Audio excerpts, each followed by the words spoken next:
안녕하세요. 뉴스반장입니다. 지금 들으실 내용은 12일 윤석열 국힘당 대선 후보가 한국프레스센터에서 열린 외신기자클럽 기자간담회에서 한 발언입니다. 기자의 질문은 명쾌했습니다. 현재 요소수 공급 문제에 대한 입장을 알려달라. 그러면 당연히 문제가 뭐였으며 대안으로는 이런 것들을 검토할 수 있다가 정답이었을 텐데요. 그의 답변은 정말 뜬금포였습니다. 정말이지 놀라운 화법인데요. 본질을 흐리고 시간을 끌며 들은 사람이 무슨 이야기를 들었는지 알지 못하게 하는 희한한 화법. 이게 바로 윤석열의 도리도리 화법인 거죠. 내용이 없었습니다. 어떤 핵심 산업의 필수 불가결한 어떤 희귀 광물이라든지 또는 공산품이지만 여러 가지 가격 조건 때문에 특정 국가에서밖에 생산을 안 하고, 원래 요소수도 우리나라에서 옛날에 많이 만들었습니다만은 지금 별로 수익이 발생하지 않기 때문에 지금 이제 많이 이걸 접었는데, 이런 문제로 해가지고 그것이 원활하게 공급되지 않고 장애가 발생했을 때 경제 산업에 치명적인 타격이 오는 일이 종종 있습니다. 부디 꼭 중국의 요소수만이 아니라 2년 전에 우리 반도체 생산에 아주 필수적인 일본의 소부장들 수출이 제한됨으로 해가지고도 어려움을 겪었고, 이런 문제는 이것을 어떤 국가 간의 힘의 경쟁에 이것이 악용되지 않고 서로 간의 이런 국제 협력에 의해서 이런 부분들이 좀 원만하게 해결이 되는 것이 바람직합니다. 이걸 어느 한쪽에서 그렇게 쓰기 시작을 하면 어떠한 국가도 여기에 자유로울 수가 없습니다. 그래서 이런 문제에 대해서는 지금 중국이 보유하고 있는 이런 희귀 광물들에 대해서 이런 전략적으로 수출 통제를 하거나 이런 얘기는 제가 들어본 적이 없고, 지금 이 요소수 문제에 대해서는 중국이 호주산 석탄 수입을 좀 제대로 못하고 있기 때문에 요소수를 생산하기 어렵다, 지금 이렇게 지금 알려져 있고, 또 한쪽에서는 이거는 중국이 전략적으로 한국 경제에 어떤 위협을 가하는 일이다라고 또 생각하는 분들도 있습니다만은, 저는 또 우리 정부부터가 이런 핵심 부품이라든지 또 이런 물자에 대해서 이 공급선을 좀 늘 다변화하는 이런 리스크 해칭을 좀 해뒀어야 하는 게 아니냐 하는, 먼저 우리 정부의 산업 정책에 좀 문제가 있었다고 생각을 하고 있고요.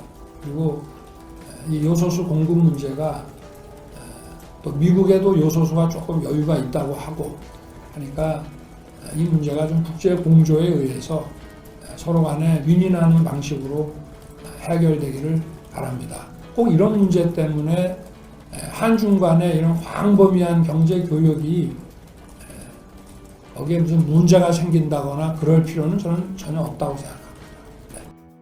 무슨 말을 하는지 이해가 되십니까? 저는 아무리 들으려 노력해도 그가 무슨 말을 하는지 잘 모르겠습니다. 그의 이 발언은 조중동을 포함한 보수경제지에 윤석열 번역기를 통해 살뜰하게 정리해 잘 보도됐는데요. 결국 요점이 요소수 부족의 문제는 정부 산업정책에 문제가 있다는 겁니다. 이게 대안이고 해법인가요? 문제가 있다는 건 누구나 다 알고 있고, 그런 문제로 기인해 이번 요소수 사태가 터진 걸 텐데요. 실소를 금할 수 없는 답변인 거죠. 사실 저는 기자의 질문을 받고 허둥대며 동문서답하는 그의 모습에서 요소수가 무엇인지 알고 하는 말일까 하는 의문이 들었는데요. 그는 정확하게 요소수가 무엇인지 잘 모르고 있었습니다.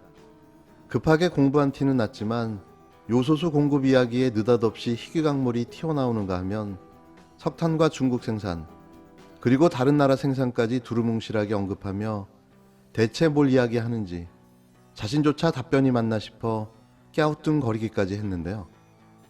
대체 아는 게 뭘까요? 이런 자가 정말 대통령을 해도 되는 겁니까? 박근혜 이후 계속되는 충격에 제 손발이 다 오그라듭니다. 왜 항상 부끄러움은 국민들의 몫이 되어야 하는 걸까요? 윤석열 국힘당 대선 후보의 부인 김건희 씨를 풍자한 줄리벽화로 지난 여름 논란의 중심이 섰던 서울 종로구 관철동 건물 담벼락에 또다시 윤 후보를 풍자한 그림이 그려졌습니다. 역시 깨어있는 시민의 시대정신이 만들어낸 결과물이었는데요. 윤 후보의 언행과 그의 가족을 둘러싸고 그동안 불거진 키워드가 커다란 벽면을 또 가득 채웠습니다. 속이 후련했는데요. 유명 그래피티 작가 님볼트는 지난 11일과 12일 이틀에 걸쳐 이 벽화를 완성했습니다. 님볼트 작가는 정치색을 띤 벽화인 만큼 손상을 우려한 듯 본작품을 훼손할 경우 민형사상의 처벌을 받을 수 있다는 경고문을 붙였는데요. 그는 한 일간지와의 인터뷰에서 윤석열이라는 인물이 대선 주자가 된 게 슬퍼서 이런 벽화를 그리게 됐다고 말했습니다. 그러면서 이의가 있으면 작품으로 배틀하자며 덤비면 얼마든지 받아줄 의향이 있다고 했는데요. 님볼트 작가가 벽화를 그리는 동안 곁을 지키는 남성도 한 명 있었습니다. 그는 문화예술 매니지먼트 굿플레이어의 김선달 대표였는데요. 김 대표는 건물주에게 월 30만 원씩 내고 내년 6월까지 외벽을 대여하기로 했다고 말했습니다. 건물주는 줄리벽화로 논란이 되었던 여정원 씨인데요. 그가 흔쾌히 허락한 거죠. 여 씨는 줄리벽화 이후 정치색 짙은 낙서로 외벽이 지저분해진 데다가 주변 골목 환경이 좋지 않아 외주업체에 관리를 맡겼다며 임대 임차 계약서에 미풍양속을 저해하거나 법에 저촉되는 내용은 금지한다고 명시했다고 강조했습니다. 그는 건물주의 의도에서 벗어나게 벽화를 사용할 경우 그림을 지우게 할 것이라고도 덧붙였는데요. 이번에도 또 떼거지로 몰려와 행패를 부리고 그림을 훼손하고 덧칠을 할까요? 윤석열 후보는 자신이 정치 풍자를 굉장히 좋아한다고 주장한 바 있습니다. 자신이 대통령이 되면 어떤 누구라도 마음대로 정치를 풍자할 수 있게 하겠다고 말했는데요. 그런데 정작 그는 왜 그림을 훼손하는데도 가만히 있었을까요? 이번에는 어떤 입장을 낼지 귀추가 주목됩니다. 오늘은 한 분을 더 만나볼 건데요. 석결이 형 아저씨 할아버지 아무튼 석결이 네 형으로 2030 세대의 뜨거운 지지를 받고 있는 윤석열 국민의힘 경선 후보십니다. 안녕하세요 후보님. 안녕하세요. 네 안녕하세요. 뜨거운 지지는 아직 아닌 것 같은데. 아직 뜨겁지 않다. 조금 더 뜨거워져야겠네요. 뜨거워져야 되는데. 네, 그렇죠. 알겠습니다. 정치 풍자 코미디에 대해서 어떻게 생각하시는지 여쭤봐도 될까요? 저는 아주 그게 좋다고 보고 제가 한 20대인가 뭐 이럴 때만 해도 TV에서 정치 풍자 코미디 개그 많이 봤거든요. 네, 그래서 돌아가신 어떻게 우리 김용곤 씨인가 그분이 하는 것도 많이 봤고 그런데 그리고 또 조금 간략하게 말씀해 네. 주시면 감사드리겠습니다. 제가 원래 말이 좀 많아요. 네. 아니 몇 년 전에 우연히 이제 TV를 보다 보니까 오바마 미국 대통령이 그 대통령을 상대로 놀리고 흉을 보게 하고 하는 그런 행사를 하는데 그걸 저도 굉장히 재밌게 봤거든요. 네. 굉장히 긍정적으로 생각을 하시는 거죠.